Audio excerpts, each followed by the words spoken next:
Halo semuanya, pada kesempatan ini kami akan menjelaskan bagaimana sistem kepemimpinan di era Khulafaur Rasyidin.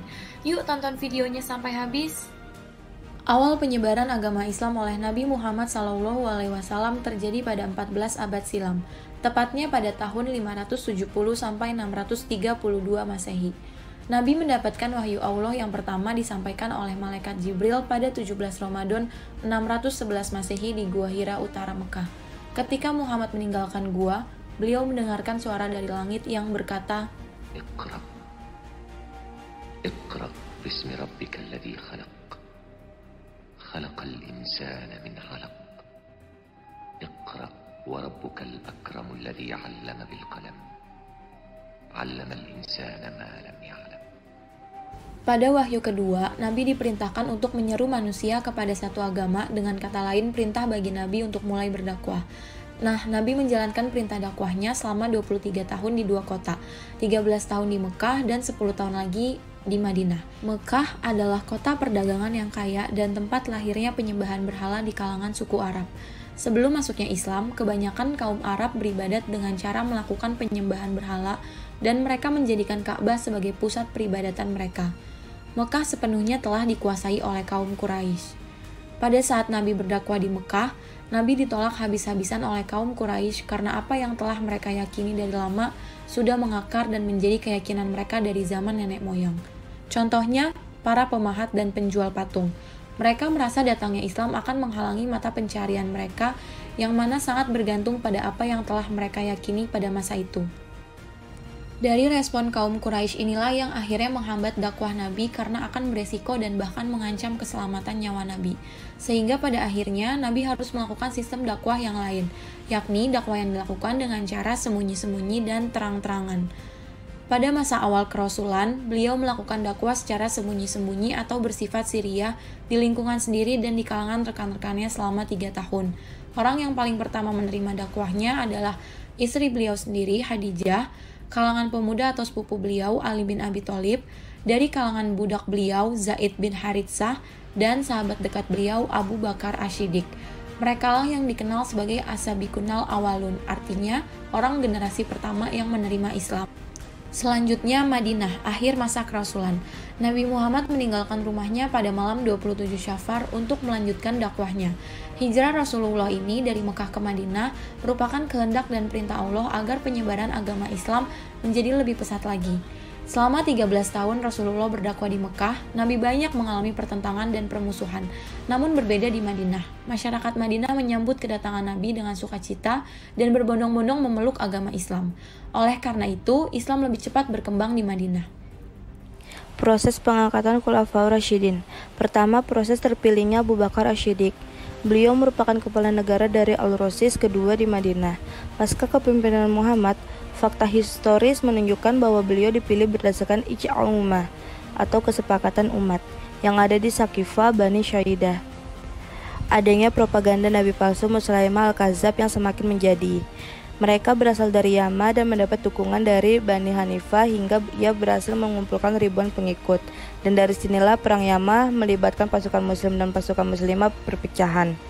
Pada akhirnya perang tersebut dimenangkan oleh kaum muslimin yang dipimpin oleh Khalid bin Walid dan memakan banyak korban termasuk korban penghafal Al-Quran. Selain itu, era Abu Bakar inilah penyebaran dakwah Islam semakin diperluas ke berbagai wilayah. Salah satunya adalah dakwah yang dipimpin oleh Panglima Utsman bin Zaid bin Harits ke Suriah. Yang kedua adalah kepemimpinan dari Umar bin Khattab. Pengangkatan beliau merupakan fenomena baru yang berbeda dengan proses pengangkatan sebelumnya dengan melewati perdebatan yang sangat keras. Umar diangkat melalui saran atau wasiat dari khalifah sebelumnya yakni Abu Bakar. Walaupun melalui saran, tetap saja Abu Bakar memusyawarahkan keputusannya tersebut kepada para sahabat. Tantangan pada masa Umar bin Khattab, beliau banyak sekali gebrakan yang dilakukan. Umar pun kerap melakukan serangkaian penaklukan pada daerah yang menentang Islam. Tujuannya tentu saja agar Islam semakin bertambah luas dan besar. Keberhasilan Umar selama menjadi khalifah, Islam mengalami kemajuan yang sangat pesat. Pasukannya berhasil mengalahkan dua kekuatan besar saat itu, yakni Romawi di barat dan Persia di timur. Di bawah Umar, ekspansi Islam dimulai. Kekuasaan Islam meliputi Jazirah Arab, Palestina, Suriah, sebagian Persia, dan Mesir. Ia membagi daerah tersebut menjadi suatu provinsi. Tiap provinsi pun ditunjuk satu gubernur. Umar juga berjasa meletakkan dasar negara, lalu mengesahkan ketentaraan, kepolisian, pekerjaan umum, hingga sistem kehakiman. Utsman bin Affan dipilih atas kesepakatan Dewan Syura yang dibentuk oleh Umar bin Khattab. Utsman bin Affan dibayat pada tanggal 3 Muharram tahun 23 Hijriah atau 644 Masehi. Sistem pemerintahan Utsman bin Affan lebih ditekankan pada politik dalam negeri. Lembaga pemerintahan dalam negeri pada masa Utsman bin Affan antara lain pembantu atau wazir, pemerintahan daerah atau gubernur, Baitul Mal, dan Majelis Syuro. Di periode kedua pemerintahannya, Utsman diprotes karena jabatan strategis di pemerintahan diberikan kepada keluarganya dari Bani Umayyah. Karena tidak ditanggapi, protes berubah menjadi pemberontakan dan rumah Utsman dikepung, dan dia didesak mundur sebagai khalifah. Seorang pemberontak bernama Al-Ghafiqi berhasil masuk lewat atap dan membunuh Utsman. Prestasi Utsman yang paling gemilang yakni membukukan Al-Quran. Pembukuan dilakukan karena Islam semakin luas.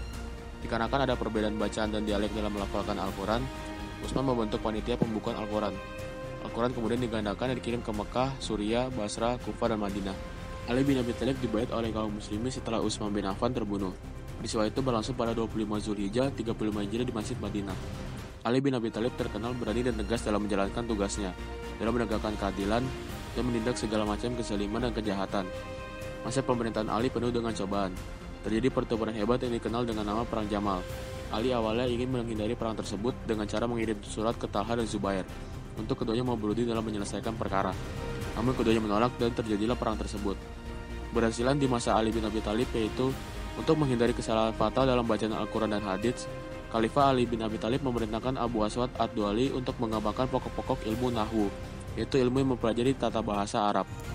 Ekspansi Islam di zaman Khulafaur Rasyidin yang terdiri dari 4 khalifah, diantaranya ada Abu Bakar As-Siddiq, Umar bin Khattab, Utsman bin Affan, dan Ali bin Abi Thalib yang memperoleh kejayaan dalam menyebarkan agama Islam. Pada zaman Nabi Muhammad yang menerima wahyu dari Allah Subhanahu wa taala di tahun 610 sebelum Masehi, Nabi Muhammad melakukan penyebaran agama Islam melalui perdagangan, pendidikan, dan lain-lain. Selain itu, awalnya Islam berkembang dimulai dari kota Hijaz, Al-Yamamah, Sanaa, dan Muscat, yang kemudian dilanjutkan oleh 4 khalifah sahabat Nabi Muhammad yang dimulai dari kota Damaskus, Mesir, Tripoli, Baghdad, dan kota lainnya dengan berbagai cara dalam melakukan penyebaran agama Islam. Teori Syura. Dalam teori ini kami mengaitkan pada persoalan seputar pengangkatan Khulafaur Rasyidin, di mana Khulafaur Rasyidin tersebut terpilih melalui musyawarah yang disertai dengan bayat sebagai keabsahan atau legitimasi formal. Pada hakikatnya, tujuan syura ini adalah keadilan. Keadilan ini akan menciptakan keseimbangan secara proporsional dan tepat. Keadilan ini juga mewujudkan kekuasaan umum yang mewajibkan adanya batas-batas. Keseimbangan ini ditegakkan melalui pikiran yang bebas dan dialog serta saling bertukar pendapat. Semua itu harus berdasarkan asas-asas yang tetap lahir dari akidah dan syariah. Akidah dan syariah ini harus berada di atas kehendak setiap orang dan mengontrol pemikiran jamaah dan sistemnya. Grand Theory. Pada tataran Grand Theory digunakan teori Credo. Teori Credo atau syahadat adalah teori yang mengharuskan pelaksanaan hukum Islam oleh mereka yang telah mengucapkan 2 kalimat syahadat sebagai konsekuensi logis pengucapan credonya. Teori ini sama dengan teori otoritas hukum yang dijelaskan oleh H.A.R. Gibb yang menyatakan bahwa orang Islam yang telah menerima Islam sebagai agamanya berarti ia telah menerima otoritas hukum Islam atas dirinya. Teori ini merupakan kelanjutan dari prinsip tauhid dalam filsafat hukum Islam. Jika kita kaitkan dalam kepemimpinan pada era Khulafaur Rasyidin, para pemimpin muslim memiliki kewajiban untuk melaksanakan seluruh hukum Islam sebagai bentuk konsekuensi syahadatnya.